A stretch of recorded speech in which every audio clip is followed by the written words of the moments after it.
Viibin praegu Emajõe sillal, mis ühendab Tartu kahte linnaosa, Ihastet ja Rukat.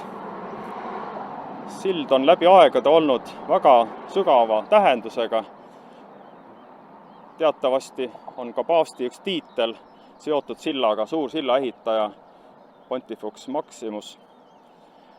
Ja olen selle silla tähenduse sidunud ka teaduse ja usu vahelise seosega.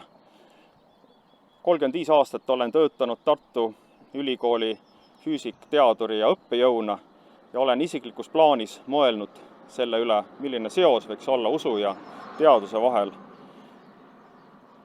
Usul ja teadusel on tegelikult kaks erinevat lähenemisviisi maailmale, erinevat vaatenurka, erinevat arusaamist ja nad täiendavad üksteist kindlasti. Ja nende vahel võiks olla sild. Vahel me mõtleme, et kas teadus ei ole mitte ümber lükanud usku Jumalasse, seda väidetakse nii.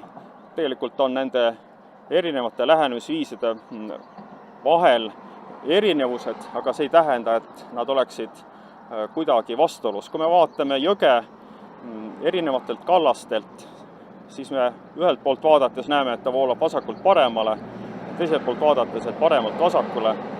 Kas nende vahel on vastuolu? Kui me vaatame läbi usu, siis me näeme Jumalat. Kui me vaatame läbi teaduse, siis võib-olla Jumalat kohe ei näe, aga see ei tähenda, et me lükkame ümber Jumala olemasolu. Vahel räägitakse sildade põletamisest selja taga. Arvan, et teaduse ja usu vahel ei peaks olema sellist põletatud silda ja see on loomulikult olemas. Jumal näeb ja ootab meilt usu kaudu suhtlemist temaga ja arvan, et me peaks ka ise just selle kalda pealt vaatama võib-olla rohkem, mis tugineb usule, aga ka teaduse poolne vaade ei ole ülearune.